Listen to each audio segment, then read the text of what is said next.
Group میں نہیں ہے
قرآن میں یہ حدیث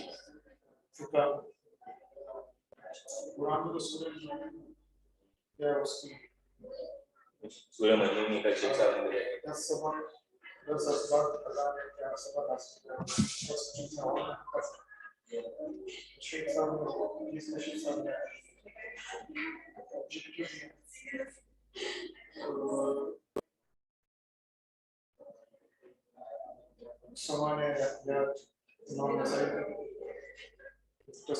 سامانیات مطلب زندگی کیسے گزاری زندگی کے بارے میں بایوگرافی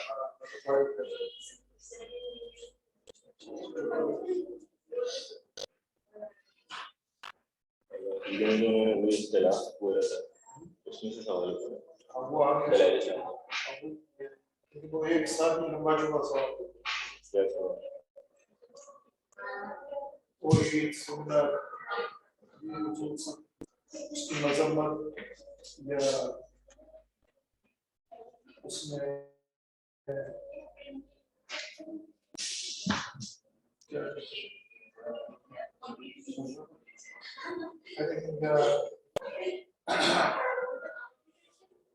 کمپرومائز کریں سے اس کو جواب دیں یا میری صحیح آپ بھی صحیح آپ اپنی جگہ رکھیے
السلام علیکم ورحمۃ اللہ وبرکاتہ.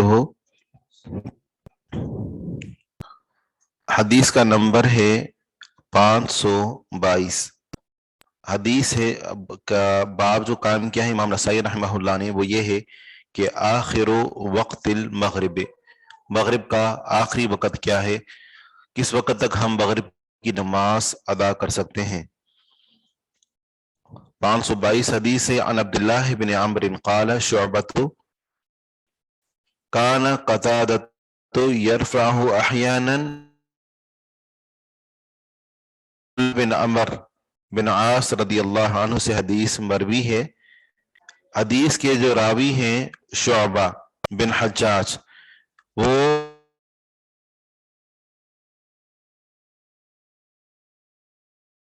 قتادہ وہ روایت کرتے ہیں ابو ایوب الازدی سے، اور ابو ایوب الازدی روایت کرتے ہیں عبداللہ بن عمر بن عاص رضی اللہ عنہما سے.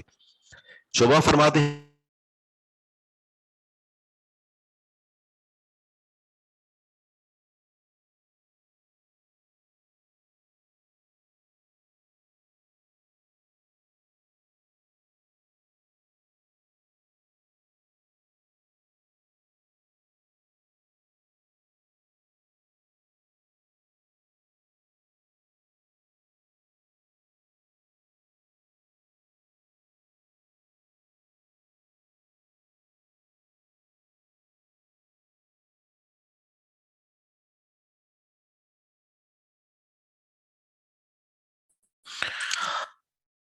حدیث کے راوی ہیں شعبہ بن حجاج، اور وہ روایت کرتے ہیں قتادہ رحمہ اللہ سے.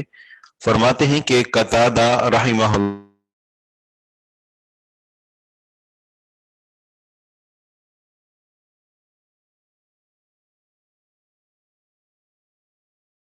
ذکر کرتے اور کبھی نہ کرتے.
السلام علیکم ورحمۃ اللہ وبرکاتہ. آواز آ رہی ہے؟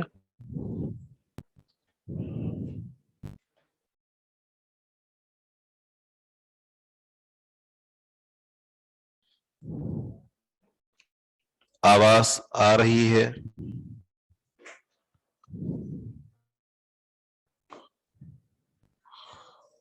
جی ٹھیک ہے.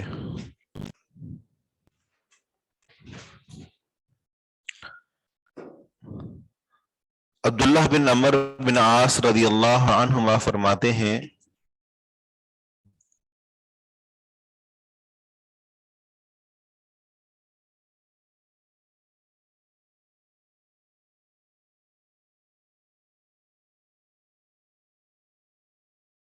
خود اس وقت تک رہتا ہے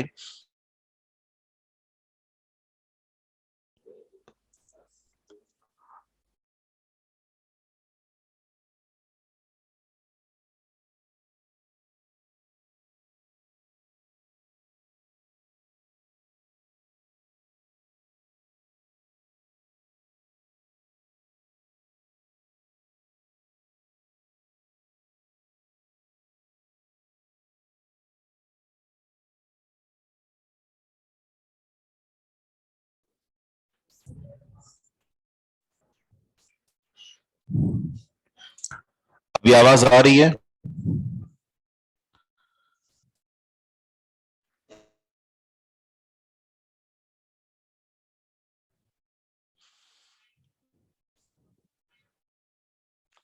آواز آ رہی تو بتا دیجئے. ٹھیک ہے.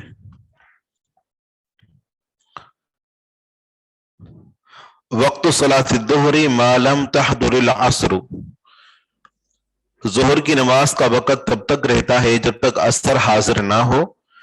وقت صلاۃ العصر ما لم تصفر الشمس، اور عصر کی نماز کا وقت رہتا ہے جب تک سورج زرد نہ ہو.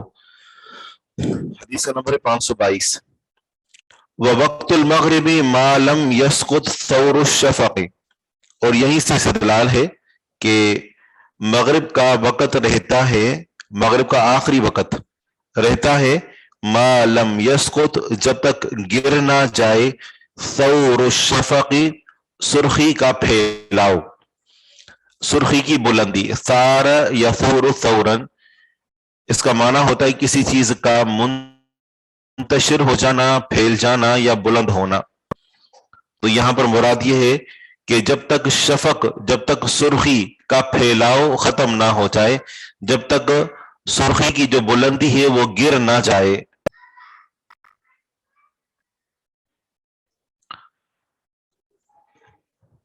حدیث کا نمبر ہے 522.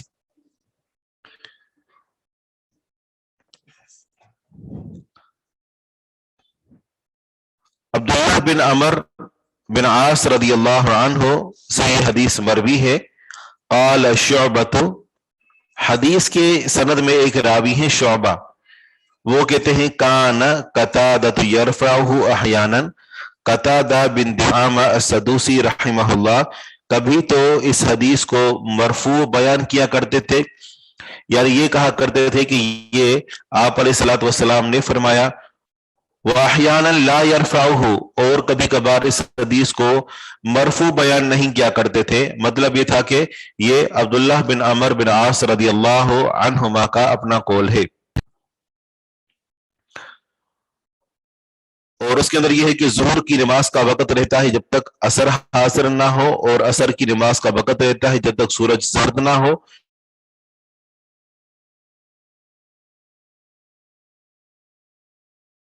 کا جو پھیلاؤ ہوئے وہ گر نہ جائے، سرخی کی جو بلندی ہے وہ گر نہ جائے. وقت العشاء ما لم ينتصف اللیل، اور عشاء کی نماز کا وقت رہتا ہے جب تک رات آدھی نہ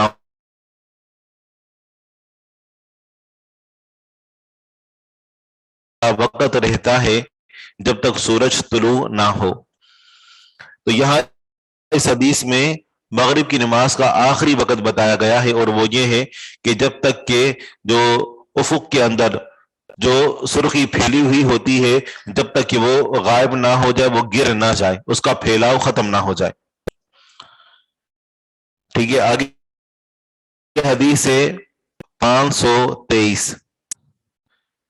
عن ابی بکر بن ابی موسیٰ عن ابیہ قال اتى النبي صلی اللہ علیہ وسلم سائل يسأله عن مواقيت الصلاة فلم يرد عليه شيئا فأمر بلالا فأقام بالفجر حين انشق ثم أمره فأقام بالظهر حين زالت الشمس والقائل يقول انتصف النهار، اور ظہر کی نماز کے لیے ثم امرہ پھر حکم دیا فاقام بالظہر، تو ظہر کے لیے اقامت کہی حین زالت الشمس جب سورج زائل ہو گیا، ڈھل گیا، نصف النہار سے ایک طرف مائل ہو گیا.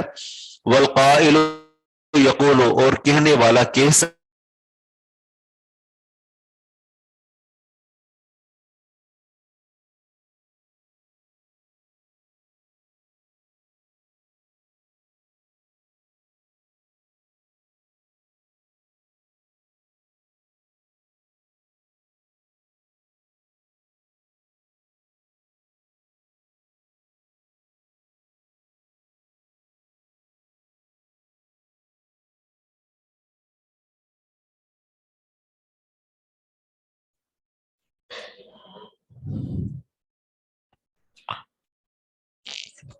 تصفر کا معنی ہوتا ہے زرد، ٹھیک ہے نا.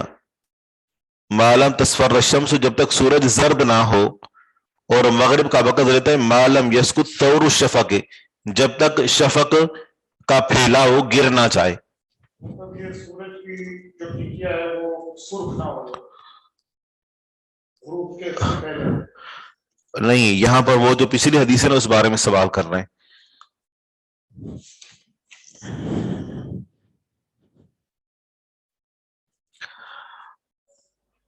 کہتے ہیں کہ وہ علم، اور آپ علیہ الصلوۃ والسلام خوب جانتے تھے.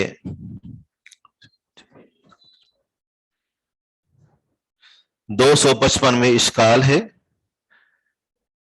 522 میں، جی 522 میں، جی کہیے کیا اشکال ہے.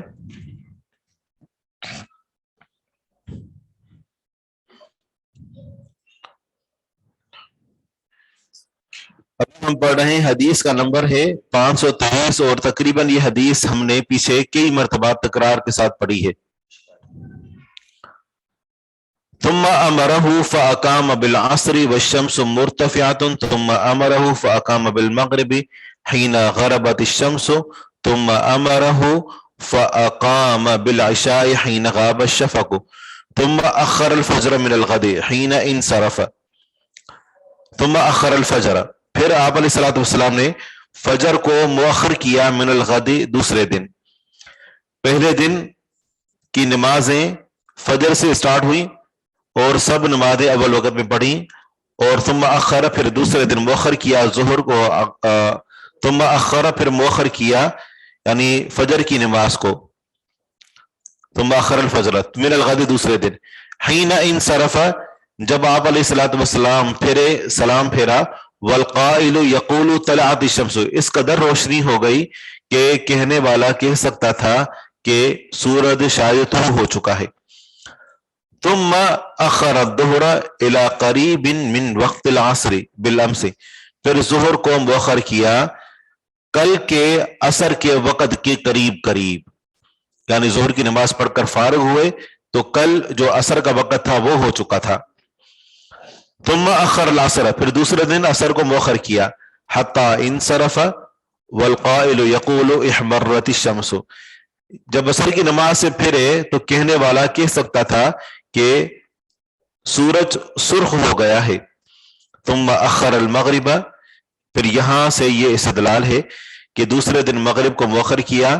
حتی کان عند سقوط الشفق، یہاں تک کہ وہ تھا شفق کے گرنے کے وقت، جب شفق یعنی سرخی جو ہے وہ غائب ہونے کی قریب تھی. ثم اخر العشاء الى ثلث الليل ثم قال الوقت فيما بين هذين، پھر عشاء کو رات کے پہلے تیسرے پہر تک مؤخر کیا. پھر فرمایا کہ نمازوں کا جو وقت ہے وہ ان دونوں کل اور آج کے اوقات کے درمیان ہے.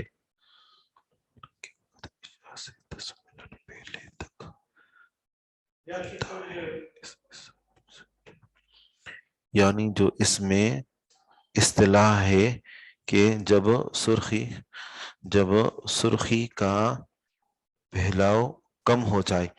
اب یہاں پر جو پچھلی حدیث میں اس میں یہ ہے کہ مغرب کی نماز کا جو آخری وقت رہتا ہے وہ تب تک رہتا ہے کہ جب تک جو ہے وہ جو سرخی ہے لیکن وہ غائب ہونے کے قریب ہو جائے. غائب ہونے کی یعنی غائب نہ ہوئی، غائب ہو گئی تو پھر وہ عشاء کا وقت ہو گیا. یعنی دن اور رات میں جو تھوڑا فرق ہے نا وہ مکمل طور پر ختم ہو گیا تو پھر وہ عشاء کا وقت ہو گیا.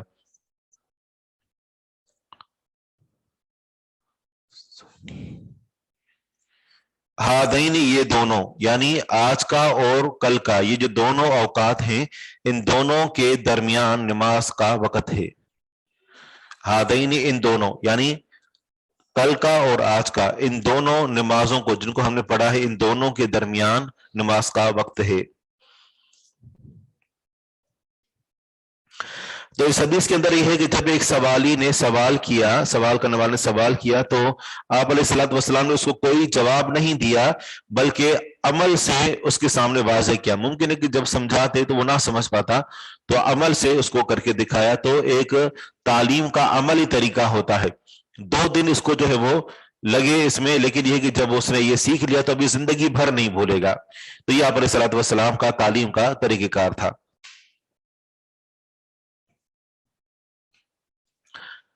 اگلی حدیث ہے جی، کچھ کہہ رہا ہے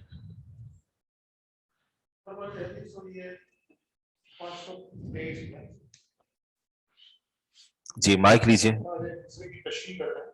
مائک لیجیے.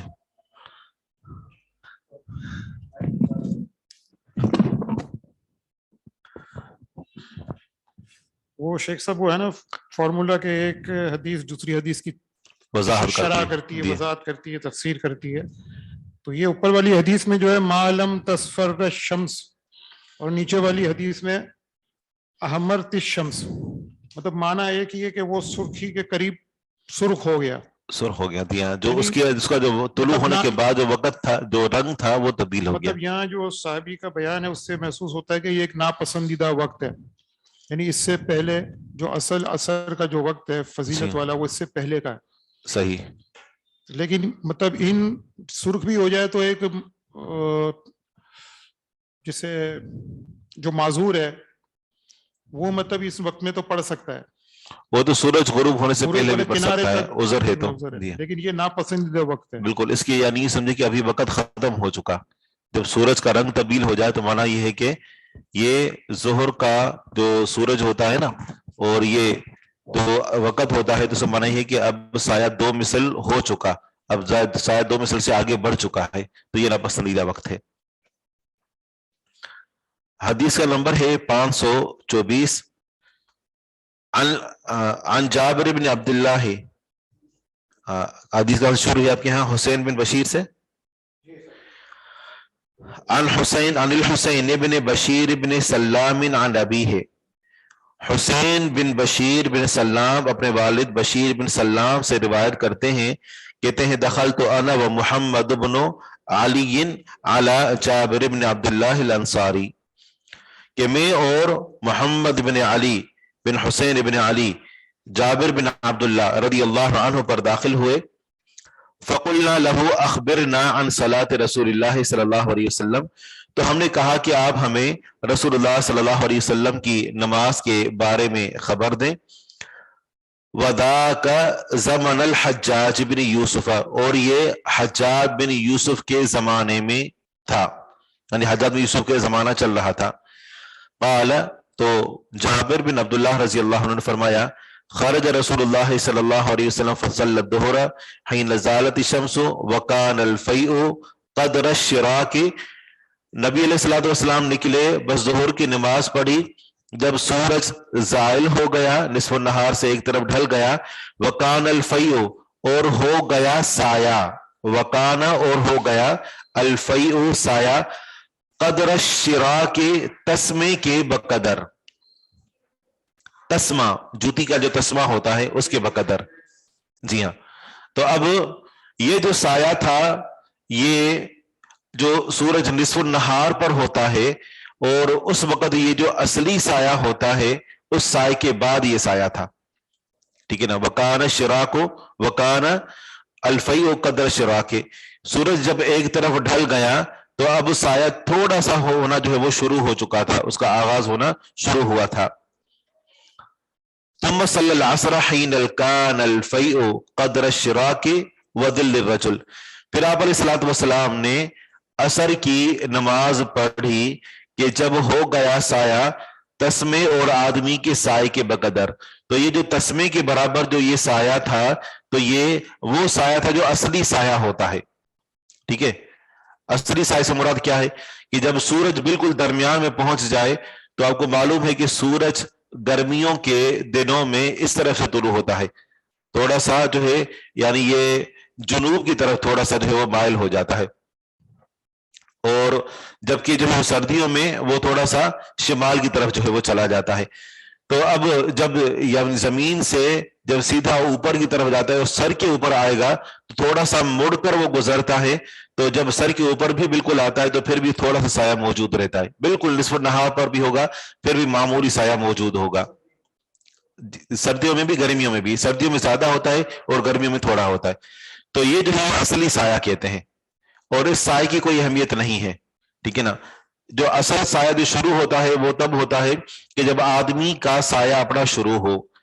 یہ میں نے آپ کو یہاں پر نقشہ بنا کر بھی ایک دکھایا تھا, شاید آپ کو یاد ہوگا کہ ایک نشان ہم نے بنایا تھا, اور جب سورج بالکل اوپر آ جاتا ہے نا تو پھر بھی کیا ہوتا ہے کہ سایہ اس کا تھوڑا سا باقی رہتا ہے.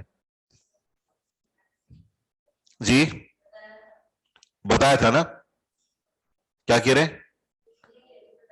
جی ہاں. اور آگے ہے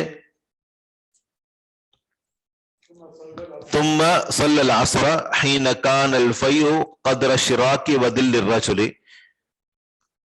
پھر عصر کی نماز پڑھی جب سایہ ہو گیا تسمے کے بقدر اور آدمی کے سائے کے بقدر, یعنی ہر چیز کا سایہ اس کے مثل ہو گیا, اور تسمے کے بقدر جو سایہ تھا وہ سایہ اصلی تھا.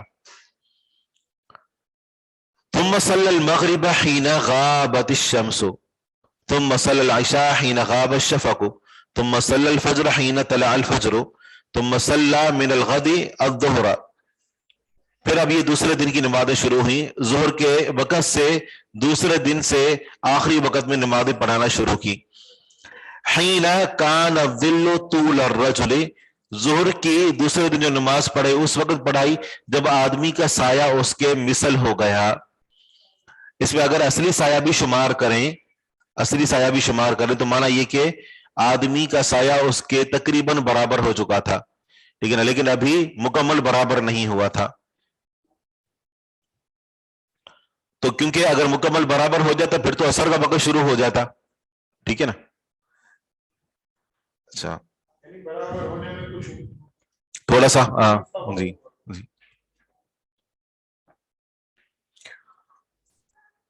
آپ اس کو یوں سمجھ سکتے ہیں کہ اگر سورج جو ہے وہ بالکل نصف النہار پر آ جائے نا تو پھر بھی 10% سایہ رہتا ہے. اگر ہم 100% کو لگا لیں, 100% سے مراد ہر چیز کا سایہ اس کے برابر, یہ 100% سایہ ہے. آدمی کا سایہ آدمی کے برابر ہو, یہ اس کا 100% سایہ ہے. جب سورج نصف النہار پر ہوتا ہے نا تو پھر بھی سایہ 10% رہتا ہے. اب 10% وہ لگائیں اور اس کے بعد 90% لگائیں, 10% نکال کر, کیونکہ 10% یہاں پر ہم نے اصلی سایہ ایڈ کیا ہے, اور 90% اگلا لگائیں تو یہ کیا ہو گیا, آدمی کے سائے کے برابر سایہ ہو گیا, اور یہ ظہر کا آخری وقت ہے. ابھی 10% اور مزید باقی ہے, اس میں نماز ظہر کی پڑھ لی, اس کے بعد جب سایہ کتنا ہو گیا 110, تو مانا کیا ہوا 10 اصلی سایہ اور 100% اس کا اپنا سایہ, تو اس کے بعد اثر کا وقت شروع ہو گیا.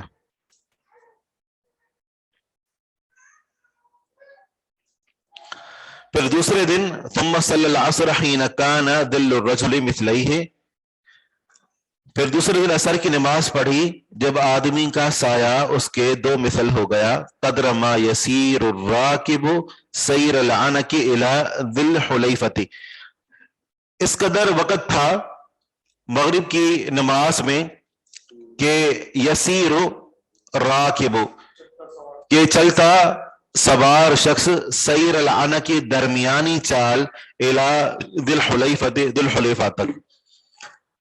یعنی آپ علیہ الصلوۃ والسلام نے دوسرے دن جو عصر کی نماز پڑھائی تو عصر کی نماز پڑھنے کے بعد سورج غروب ہونے تک اتنا وقت تھا کہ ایک آدمی مدینہ سے سوار ہوتا, ذوالحلیفہ مقام تک سواری پر سوار ہو کر درمیانی چال سے وہاں پہنچتا تو سورج غروب ہو جاتا, اتنا وقت تھا. ثم صلی المغرب حين غابت الشمس ثم صلی العشاء الى ثلث الليل او نصف اللیل شک زید.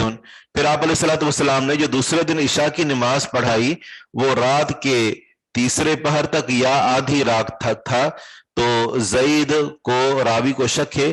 ثم صلی الفجر فاسفر, پھر دوسرے دن جو فجر کی نماز پڑھائی تو اس کو روشن کیا. وہی باتیں بار بار آ رہی ہیں جی. کراہیت النوم بعد صلاۃ المغرب, یہ بات بھی ہم پڑھ چکے ہیں کہ مغرب کی نماز کے بعد سونے کا کیا حکم ہے. 525 حدیث کا نمبر ہے. عن سیار بن سلامۃ قال دخلت على ابی برزۃ فسألہ ابی. سیار بن سلامہ فرماتے ہیں کہ میں ابو برزہ اسلمی رضی اللہ عنہ پر داخل ہوا تو ان سے میرے والد سلامہ نے سوال کیا, کیف کان رسول اللہ صلی اللہ علیہ وسلم یصلی المکتوبۃ، رسول اللہ صلی اللہ علیہ وسلم فرض نماز کیسے پڑھا کرتے تھے؟ قال کان یصلی حجیرہ، تو انہوں نے فرمایا کہ نبی علیہ الصلوۃ والسلام پڑھتے تھے دوپہر کی نماز، الحجیرہ دوپہر کی نماز، التی تدعونها الاولی، کہ جس کو تم پہلی نماز پکارتے ہو، ظہر کی نماز،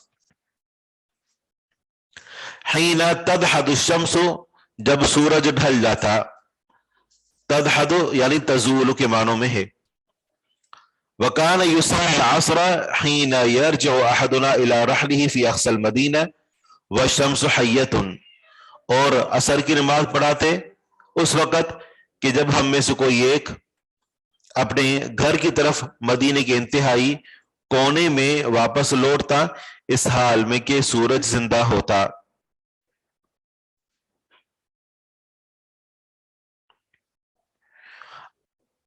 یہاں پچھلی حدیث میں ایک لفظ گزرا ہے سیر العنق، مانا درمیانی چال، آگے ہے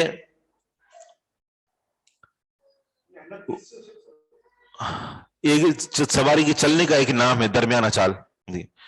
والشمس حیۃ ونسیت ما قال فی المغرب، مغرب کے بارے میں جو ابو برزہ اسلمی رضی اللہ عنہ کہا، راوی کہتے ہیں کہ میں بھول گیا۔ وکان یستحب، آپ علیہ الصلوۃ والسلام کو یہ بات پسند تھی، ان یؤخر العشاء، کہ عشاء کی نماز کو لیٹ سے پڑھیں، دیر سے پڑھیں، التی تدعونها العتمۃ، کہ جسے تم پکارتے ہو اندھیرے کی نماز۔ وکان یکرہ النوم قبلها، اور آپ علیہ الصلوۃ والسلام عشاء کی نماز سے پہلے نیند کو ناپسند کرتے تھے، والحدیث بعدها، اور اس کے بعد باتیں کرنے کو ناپسند کرتے۔ وکان ینفتل، اور آپ علیہ الصلوۃ والسلام لوٹتے یعنی پھرتے، من صلاۃ الغداۃ، فجر کی نماز سے، حین یعرف الرجل جلیسہ، کہ جب آدمی پہچان لیتا اپنے ساتھ بیٹھے ہوئے کو، یعنی فجر جب شروع کرتے بالکل اندھیرے میں، نماز اس قدر طویل پڑھتے کہ سلام پھرتے تو آدمی اپنے ساتھ بیٹھے ہوئے کو پہچان لیتا۔ وکان یقرأ ب60 الی ال100، اور آپ علیہ الصلوۃ والسلام 60 سے 100 تک کے درمیان آیات پڑھا کرتے تھے، یعنی 60 پڑھتے نہیں تو 100 تک پڑھا کرتے تھے فجر میں، مطلب دونوں رکعتوں کے اندر۔ ٹھیک ہے، تو یہ حدیث کے اندر اس بات کی وضاحت موجود ہے کہ مغرب کی نماز کے بعد سونا ناپسندیدہ عمل ہے۔ اول وقت العشاء، عشاء کا اول وقت، حدیث کا نمبر ہے 526، عشاء کا اول وقت۔ عن جابر بن عبد الله قال جاء جبريل عليه السلام الى النبي صلى الله عليه وسلم حين زالت الشمس فقال قم يا محمد فصل الظهر حين مالت الشمس۔ یہ حدیث پیچھے گزر چکی ہے، فی الحال ہم اس کو رہنے دیتے ہیں، ہم آگے بڑھتے ہیں۔ ٹھیک ہے، اس کے اندر جو ہے وہ پوری کی پوری یہ حدیث کئی مرتبہ پیچھے گزر چکی ہے، بالکل وہی الفاظ ہیں اور کوئی نیا لفظ بھی نہیں ہے۔ تو اس حدیث میں عشاء کا اول وقت ذکر کیا گیا ہے، اور عشاء کا اول وقت کیا ہے؟ جب شفق غائب ہو جائے۔ جی، تعجیل العشاء، عشاء کو جلدی پڑھنا سے مراد شفق غائب ہونے کے فوراً بعد نماز عشاء کی پڑھ لینا۔ حدیث کا نمبر ہے 527، یہ روایت صحیح بخاری صحیح مسلم کے اندر بھی موجود ہے۔ عن محمد بن عمرو بن حسن قال قدم الحجاج، محمد بن عمرو بن حسن فرماتے ہیں کہ حجاج آیا، فسألنا جابر بن عبد اللہ قال کان رسول اللہ صلی اللہ علیہ وسلم، تو ہم نے جابر بن عبداللہ سے سوال کیا نماز کے بارے میں، ظاہری باتیں، تو انہوں نے جواب دیا کہ کان رسول اللہ صلی اللہ علیہ وسلم یصلی الظہر بالحاجرہ، آپ علیہ الصلوۃ والسلام ظہر کی نماز پڑھتے تھے بالحاجرۃ، نصف النہار کے وقت، آدھے دن میں، الحاجرتی دوپہر میں مطلب نصف النہار میں آدھے دن میں بالحاجرتی آدھے دن میں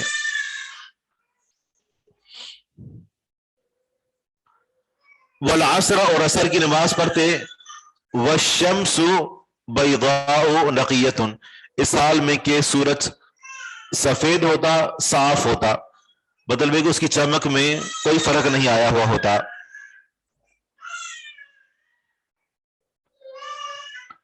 والمغرب اذا وجبت الشمس اور مغرب کی نماز پڑھتے جب سورج غروب ہو جاتا والعشاء احیانا کان اذا راهم قد اجتمعوا عجل والعشاء اور عشاء کی نماز احیان کبھی کبھار کان اذا راهم جب ان کو دیکھتے قد اجتمعوا کی تحقیق وہ جمع ہو چکے ہیں عجل تو جلدی پڑھاتے وَإِذَا رَاهُمْ قَدْ أَبْتَعُوا أَخَّرَ اور جب ان کو دیکھتے کہ انہوں نے قد ابتعوا تحقیق انہوں نے تاخیر کر دی ہے انہوں نے دیر کر دی ہے اخر تو عشاء کی نماز کو مؤخر کرتے تو آپ علیہ الصلوۃ والسلام جو صحابہ کرام نماز پڑھنے کے لیے آتے تو ان کے احوال اور ظروف کا بھی خیال کیا کرتے تھے کہ اگر کوئی شخص نماز کے لیے آنے والے ہیں تو ان کے لیے تھوڑا سا انتظار اگر کر لیا جائے تو اس کے اندر کوئی حرج کی بات نہیں ہے حاضر کا معنی ہے آدھے دن کی نماز ظہر کی نماز پڑھتے بالحاجرت آدھے دن میں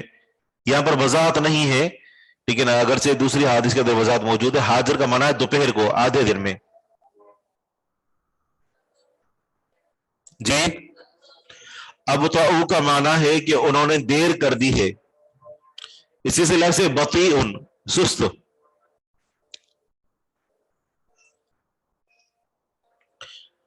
الشفق یہ باب ہے سرخی کے بیان کے بارے میں کہ یہ سرخی جو ہے یہ کب تک رہتی ہے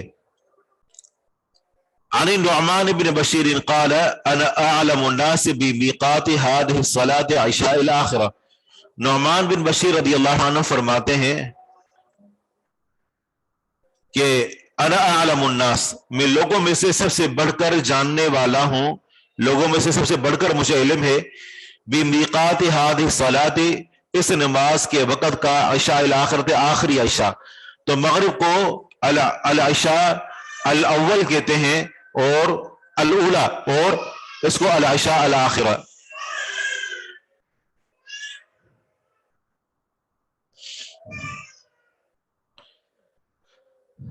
پھر آگے فرماتے ہیں کہ میں تم لوگوں میں سے سب سے بڑھ کر عشاء کی نماز کے وقت کو جاننے والا ہوں مجھے اس کے بارے میں علم ہے کان رسول اللہ تھے رسول اللہ صلی اللہ علیہ وسلم یصلیھا اس نماز کو پڑھتے عشاء کی نماز کو لسقوط القمر للثالثۃ تیسری رات کے چاند کے غروب ہونے کے وقت تیسری رات یعنی اسلامی مہینہ ہو اور تیسری تاریخ کا چاند ہو تو تیسری تاریخ کا چاند تقریباً 2 گھنٹے تک رہتا ہے سورج غروب ہونے کے 2 گھنٹے تک وہ رہتا ہے تو کہتے کہ اس وقت آپ علیہ الصلوۃ والسلام عشاء کی نماز پڑھا کرتے تھے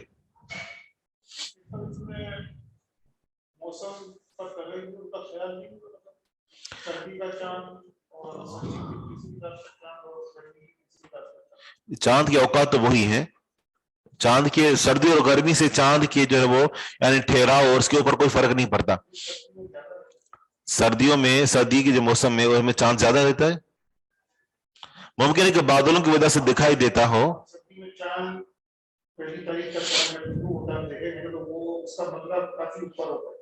صحیح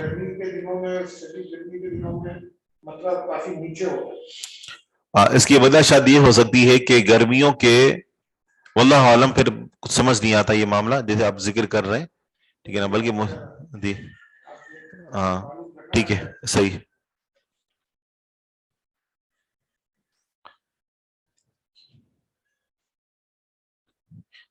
اچھا اس سے پہلے ایک لفظ تھا نقیتن کا معنی ہوتا ہے صاف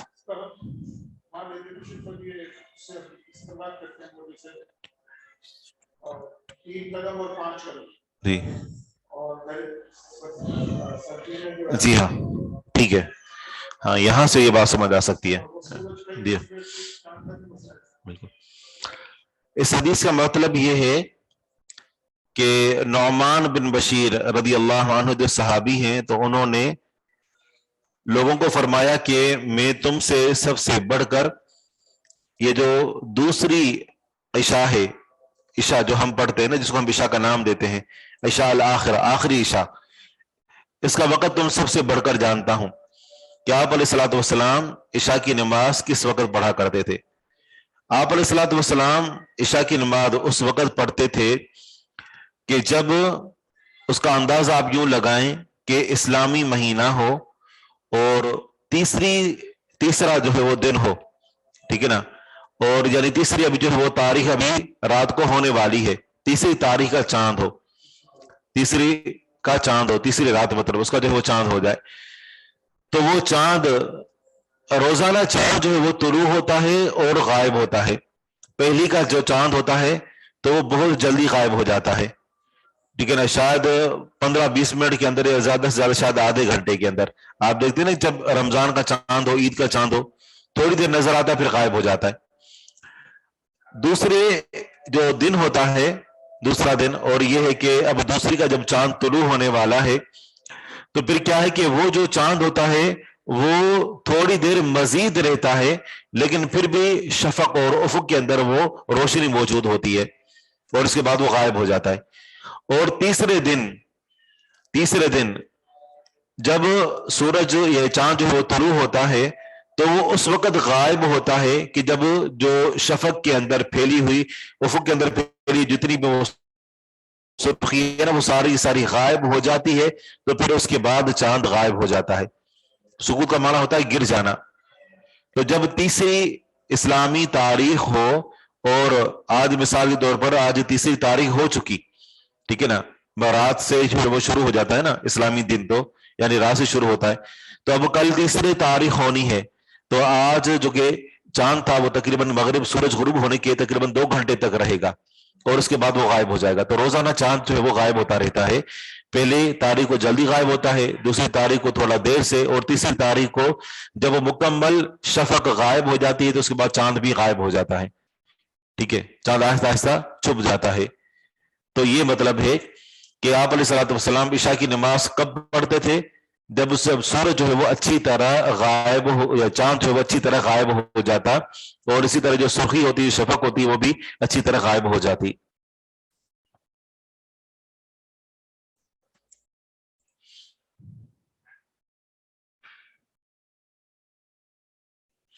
مالت کا معنی ہوتا ہے مائل ہو گیا، جھک گیا۔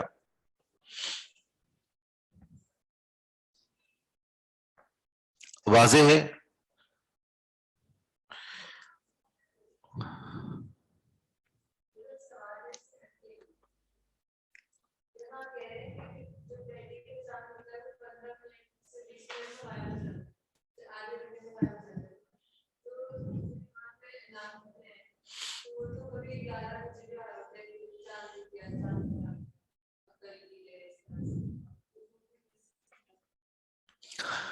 وہ اس حوالے سے ہوتا ہے کہ جو لوگ ہیں وہ جو گواہیاں ہیں نا وہ جمع کرتے ہیں، اور اگر کہیں سے کوئی گواہی آئی ہوتی ہے تو اس کی تحقیق کرتے ہیں، تو پھر اس وجہ سے یعنی ایسا نہیں کہ ان کو خود کو چاند نظر آ گیا تو فوراً اعلان کر دیں، بس اوقات ان کو خود کو چاند نظر نہیں آتا، تو کہیں جگہوں سے ملک سے گواہیاں ملی ہوئی ہوتی ہیں، تو ان گواہیوں کو جانچنا اور معلومات حاصل کرنا اس میں وقت لگ جاتا ہے، اس لیے دیر سے اعلان ہوتا ہے۔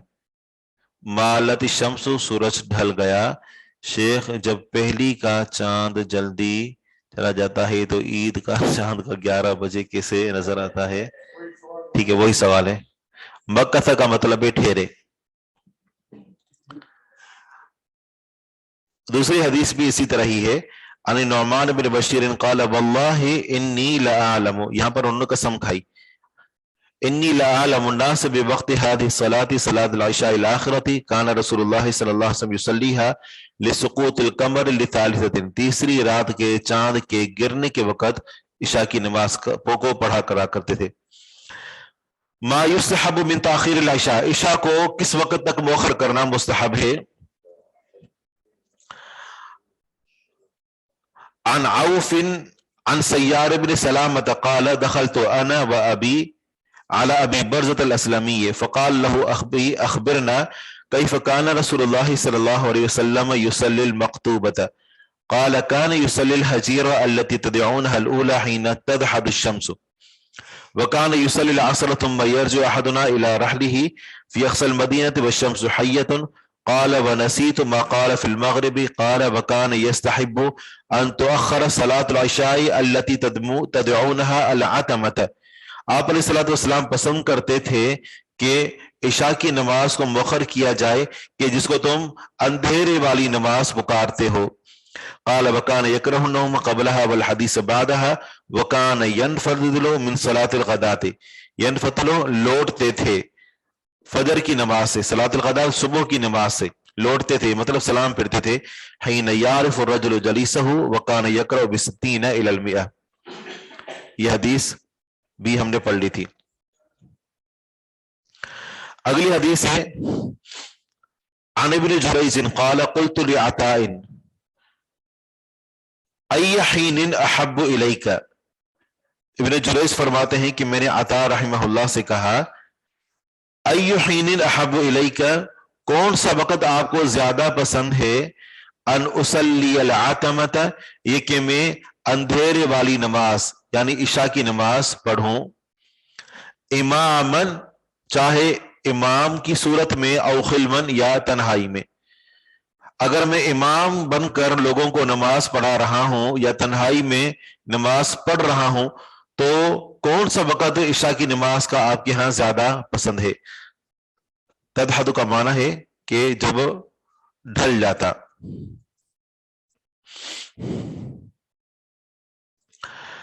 تو عطا نے فرمایا سمعت ابن عباس یقول آتم رسول اللہ صلی اللہ علیہ وسلم ذات لیلۃ بالعتمۃ. ابن عباس رضی اللہ عنہ فرماتے ہیں کہ اللہ کے رسول صلی اللہ علیہ وسلم نے ایک رات عشاء کی نماز کو مؤخر کر دیا. آتم اندھیرا کر دیا رسول اللہ صلی اللہ علیہ وسلم نے ذات لیلۃ ایک رات بالعتمۃ اندھیرے والی نماز کے لیے. آتم اندھیرا کر دیا یعنی بہت زیادہ رات ہو گئی. حتی رقد الناس، یہاں تک کہ لوگ لیٹ گئے، یہ سونے سے اشارہ ہے کہ سو گئے. رقد الناس یہاں تک کہ لوگ لیٹ گئے. واستيقظوا وہ جاگے، ورقدوا اور لیٹ گئے، واستيقظوا اور جاگے، یعنی رات کے 2 پہر گزر چکے تھے.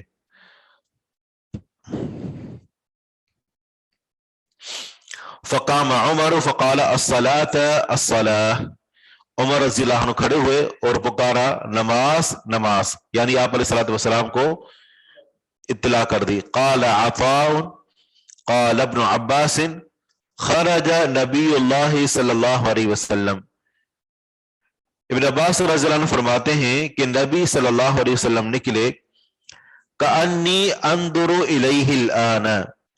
ابن عباس رضی اللہ عنہ فرماتے ہیں کہ جب نبی علیہ الصلوۃ والسلام نکلے تو گویا کہ میں ابھی بھی آپ کی طرف دیکھ رہا ہوں. وہ کیفیت میرے ذہن کے اندر اس قدر جو ہے وہ موجود ہے. کأنی گویا کہ میں انظر دیکھ رہا ہوں الیہ آپ علیہ الصلوۃ والسلام کی طرف الان ابھی. یقطر رأسہ ماء، آپ علیہ الصلوۃ والسلام کا سر مبارک پانی کے قطرے برسا رہا تھا. یقطر قطرے ٹپک رہے تھے، رأسہ آپ کے سر سے مان پانی کے. واضعا یدہ، آپ علیہ الصلوۃ والسلام رکھے ہوئے تھے اپنے ہاتھ کو علی شق رأسہ، اپنے آدھے سر پر. علی شق رأسہ، اپنے آدھے سر پر اپنے ہاتھ کو رکھے ہوئے تھے. اور ہاتھ رکھنے کی کیفیت آگے بیان ہو رہی ہے. آپ اس کو یوں سمجھیں کہ یہ جو کان تھا یعنی یہ انگلیوں کے جو اشارے تھے، یہ اطراف تھے، تو یہ پیشانی کی طرف تھے، اور یہ جو انگوٹھا تھا تو یہ چھوٹے کان کی طرف تھا یوں، اور یوں کر کے تھوڑا سا انگلیوں کو کھولا اور یوں کر کے اپنے یعنی انگلیوں کو بالوں کے اندر نہیں ڈالا بلکہ ان کو اس کے اوپر سے گھمایا تاکہ سر کے اندر سے جو پانی ہے وہ یوں کر کے اور یوں کر کے ٹپک جائے، ایک طرف گر جائے. تھوڑی سی انگلیاں کھلی ہوئی تھی اور یوں کر کے، یعنی یہ انگوٹھا تھا وہ چھوٹے کان کے پاس تھا اور انگلیوں کے اطراف جو تھے وہ پیشانی کے پاس تھے. یوں کر کے اور زور سے آخر تک جو ہے وہ کان کی لو تک لے گئے، یوں اپنے انگوٹھے کو اور انگلیوں کو یوں لے گئے تاکہ پانی جو ہے وہ اسے قطرے ٹپک جائیں. اب یہ جو سارا جو عمل آپ کو دکھایا تو یہ اس کو حدیث کے اندر الفاظ کو ذکر کریں گے.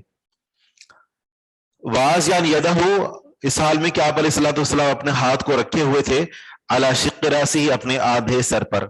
قال فرماتے ہیں واشار، اور اشارہ کیا. کنہوں نے اشارہ کیا؟ ابن عباس رضی اللہ عنہما نے. فاستثبت عطاء، ابن جریج فرماتے ہیں کہ میں نے عطا بن ابی رباح رحمہ اللہ سے استثبت، اس کا معنی یہ ہے کہ تاکید کے ساتھ معلوم کیا، میں نے ان کو ٹھہرایا. استثبت، میں نے ان کو تاکید کے ساتھ معلوم کیا، میں نے ان کو ٹھہرایا. تاکید کے ساتھ یعنی معلوم کیا کہ کیا طریقہ کار تھا سر پر ہاتھ پھیرنے کا. تو کہتے ہیں کہ فاستثبت عطاء کیف وضع النبی، کہ کیسے نبی علیہ الصلوۃ والسلام نے ہاتھ رکھا علی راسی، اپنے سر پر. فاومأ الی، تو عطا رحمہ اللہ نے میری طرف اشارہ کیا، ابن جریج کو اشارہ کر کے بتایا، کما اشار ابن عباس، جیسا کہ عبداللہ بن عباس رضی اللہ عنہ نے اشارہ کیا. تو کہتے ہیں فبدد لی عطاء بین اصابعہ، فبدد، بس کشادگی پیدا کی، لی میرے لیے، عطاء، عطا نے، بین اصابعہ، اپنی انگلیوں کے درمیان. اب وہ پورا طریقہ بتا رہے ہیں کہ نبی علیہ الصلوۃ والسلام کا ہاتھ اپنے سر پر کیسے تھا. سب سے پہلے عطا نے اپنی انگلیوں کے درمیان کشادگی پیدا کی، ان کو کھولا. بشیء من تبدید، کچھ کشادگی پیدا کرنا. تبدید یہ بدد کا مفعول مطلق ہے، من کے ساتھ آیا ہے. فبدل لی عطاء، تو میرے لیے کشادگی پیدا کی عطا نے، بین اصابعہ، اپنی انگلیوں کے درمیان، بشیء من تبدید، کچھ کشادگی پیدا کرنا. ثم وضعها، پھر اس کو رکھا، اپنے ہاتھ کو اپنے سر کے اوپر رکھا. فانتہا، پس پہنچی، اطراف اصابعہ، ان کی انگلیوں کے کونے، ان کی انگلیوں کے اطراف، عطا کی انگلیوں کے اطراف جو ہے وہ پہنچے الی مقدم الرأس، سر کے ابتدائی حصے کی طرف. جیسا کہ میں نے آپ کو بتایا کہ انگوٹھا چھوٹے کان کے پاس اور انگلیوں کا جو سرا تھا تو وہ سر کے پاس پہنچا. ثم ضمہا، پھر اس کو ملایا، ثم ضمہا، پھر اس کو ملایا. یمر بہا، اس کو گزار رہے تھے. کذالک، اسی طرح. یمر بہا، مر یمر کا معنی ہوتا ہے گزرنا، جب اس کے بعد با آ جائے تو اس کا معنی ہوتا ہے کسی کو گزارنا. یمر بہا، تو ان کو گزار رہے تھے. کذالک، اسی طرح. علی الرأس، سر پر. حتی مست، یہاں تک کہ چھوا. ابہاماہ، اس کے جو ہے وہ اس کے انگوٹھوں نے، طرف الاذن، کونے کے، اذن کان کے کونے کی طرف. حتی مست، یہاں تک کہ چھوا. ابہاماہ، اس کے انگوٹھوں نے، طرف الاذن، کونے کے طرف، کان کے طرف کو، کان کے کونے کو، کان کے طرف کو، ایک طرف جائے، جو آخر جو کان کی لوح ہے یہاں تک آ کر جو ہے وہ انگوٹھے نے چھوا. مما جلی الوجہ، اس طرف سے جو چہرے کی طرف ہے. ثم علی الصدغ، پھر کن پٹی پر. وناحیت الجبین، اور پیشانی کے ایک کونے پر.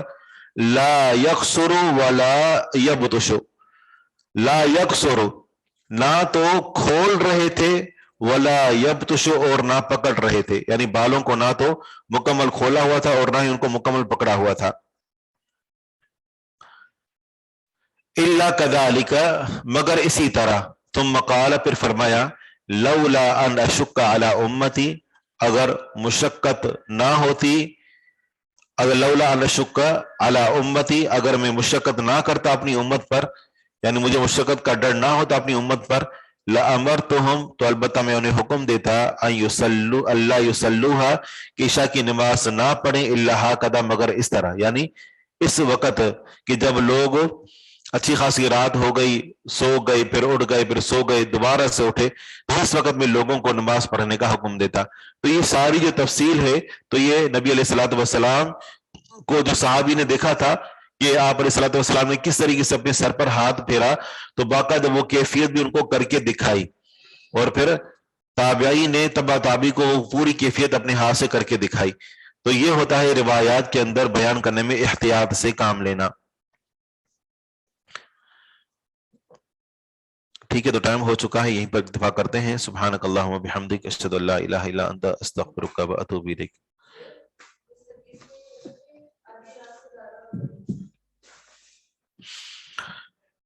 آدھی رات سے زیادہ تو کبھی بھی کسی بھی حدیث کے اندر نہیں ہے. سولس کے الفاظ ہیں اور نصف اللیل کے الفاظ ہیں، ٹھیک ہے، لیکن یہ ہے کہ لوگ رات کے کتنے پہر ہوتے ہیں کل؟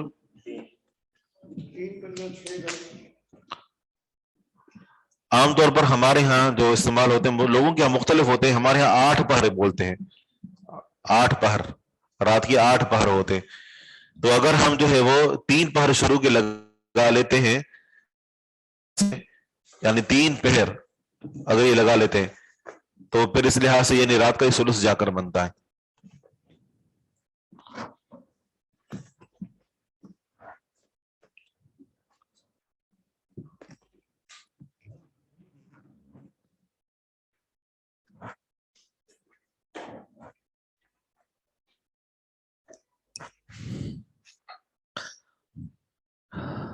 بارک اللہ فیکم. امام نسائی رحمہ اللہ کے بارے میں ان کے حالات زندگی لکھنے کے حوالے سے یہ آپ کو کام دیا گیا ہے، پہلے آپ نے کیا تھا جی، لکھوایا تھا، تو پھر تو اس کو تبدیل کر دینا چاہیے کیونکہ وہ سب کا آپ کے پاس لکھا ہوا ہے. ٹھیک ہے، ہمیں تو یہ چاہ رہا تھا کہ آپ خود اس کو پڑھیں، معلومات جمع کریں. اگر شیخ نے لکھوا دیا تو پھر ہم اس کو چینج کر دیتے. کیا خیال ہے؟ چلے یہ بھی ٹھیک ہے، تو آپ جو تھوڑا تفصیل سے معلوم کریں. ٹھیک ہے، بارک اللہ فیکم. کم از کم 2 صفحے تو ہوں.